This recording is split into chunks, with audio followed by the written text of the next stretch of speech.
the best letter is from a brand new investor. Is anyone on the call who's never bought a property?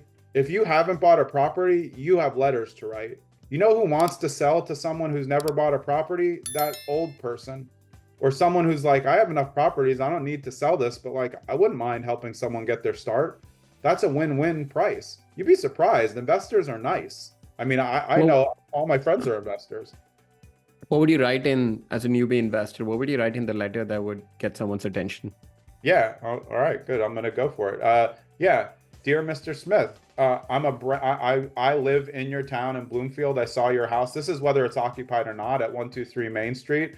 I'm a local investor looking to make my first investment. Your house is exactly the type of house that I would want to buy, fix up, and potentially live in. Potentially is important.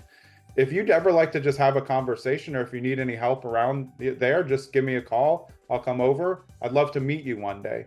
That's it.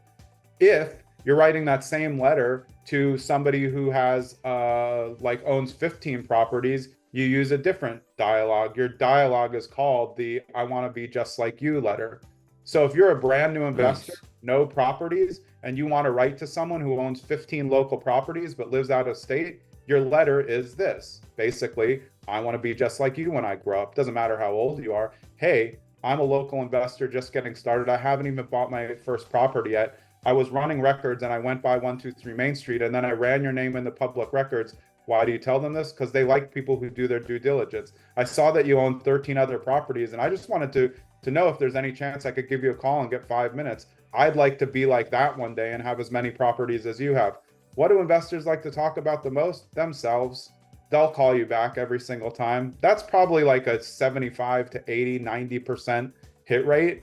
It doesn't matter if you don't buy a property from them. You're going to build a relationship that will work. See, this is the micro part of marketing. Everyone wants to go macro because it's easy.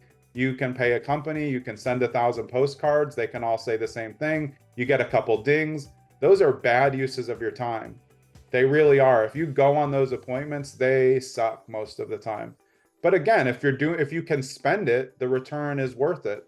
But most people I know who are starting out would rather not waste the money. Yeah, Jonathan, I think what you mentioned, it's absolutely brilliant. Like with just like even sending a letter to an experienced investor and saying, hey, I want to be like you when I grow up. I think that just like instantly you would get a call from that person, for no other reason. You would feel like, hey, I want to mentor this kid or, mentor this investor. Yeah, exactly. It's not asking someone like, hey, can you get a cup of coffee? It's saying like, I really want to do that. I've been looking for a year. The market's too hot. I can't find any properties. How did you get your 15? Do you have 15 minutes to chat about that? Any investor is going to call back. The older, the better. Because if they're old and lonely, they will talk and they will sell. And that's not you trying to put one over them. That's you helping them.